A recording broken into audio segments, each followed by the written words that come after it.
రామాపురం అనే ఒక పల్లెలో ఆనుకొని ఉన్న ఒక అడవిలో అనేక జంతువులు పక్షులు నివసించేవి. అందులో పులి నక్క ఉండేవి. ఒకరోజు నక్క ఉదయాన్నే పులి దగ్గరికి వచ్చింది. ఏంటి పులి మామ, రోజు ఈ అడవి జంతువులనే వేటాడుతూ ఉంటావు, నీకు విసుగు రావడం లేదా? దానికి విసుకెందుకు, ఆకలి వేస్తే వేటకు వెళ్తా, లేకపోతే విశ్రాంతి తీసుకుంటా. అయినా నేను ఒక రోజు కడుపు నిండా తింటే మరో 4 రోజుల వరకు తినను. అయినా దానిలో విసుగు రావడానికి ఏముంది, అంది పులి. అప్పుడు ఆ నక్క, నేను అప్పుడప్పుడు పక్కన ఉన్న పళ్ళకు పోతాను, మాట వేసి బాగా బలిసిన కోడి పుంజును పట్టుకొని తెచ్చి తింటాను. ఏమి వేసి పెంచుతారో గాని ఆ పుంజు రుచే వేరబ్బా, అంది నక్క. ఆ మాటలతో ఆలోచనలో పడింది పులి. నక్క మాటలకు పడిపోయిన పులి సరే అంది. మరుసటి రోజు అవి రెండు కలిసి దగ్గరలో ఉన్న ఒక గ్రామం దగ్గర పోయి ఒక కోడిని ఒక మేకను పట్టుకొని వచ్చాయి. చూశావా ఎంత సులువు, అంది నక్క. అవి గ్రామం నుంచి కోడి మేకను పట్టుకురావడాన్ని కాకి చూసింది. పులి మామ, నువ్వు నక్క మాటలు విన్నావంటే నీకు ప్రమాదం వచ్చినట్టే.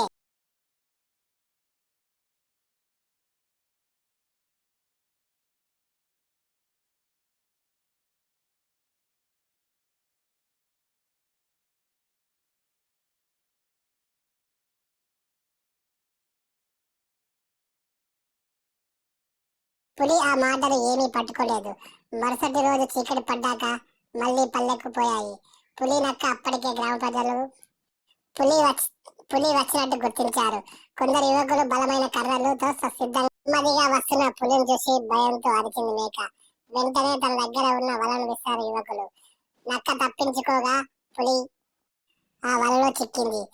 నక్క వెంటనే అడవిలోకి పరిగెత్తసాగింది. పులి మాత్రం వలలోనే చిక్కింది. వలను గట్టిగా పట్టుకొని ఆ యువకులు కొట్టసాగారు. ఆ పులిని అటవీ శాఖకు అప్పగించారు. ఆ సమయంలో కాకి అక్కడికి వచ్చింది. చూసావా పులి మామ, ఎంత ప్రమాదమో, అయినా నువ్వు భయపడకు. ఎంత ప్రమాదమో ఇప్పటికైనా తెలుసుకో పులి, నువ్వు ఏమీ భయపడకు. నువ్వు దారి తప్పి వచ్చావని అనుకుంటున్నారు వాళ్ళు.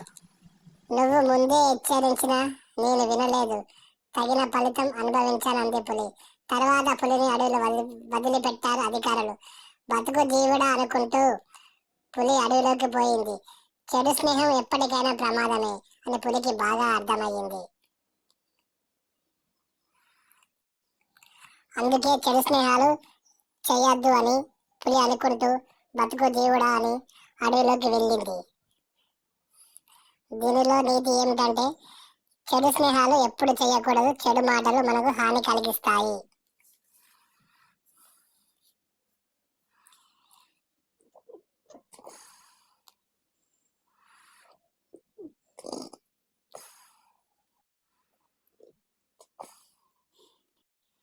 Please subscribe and share.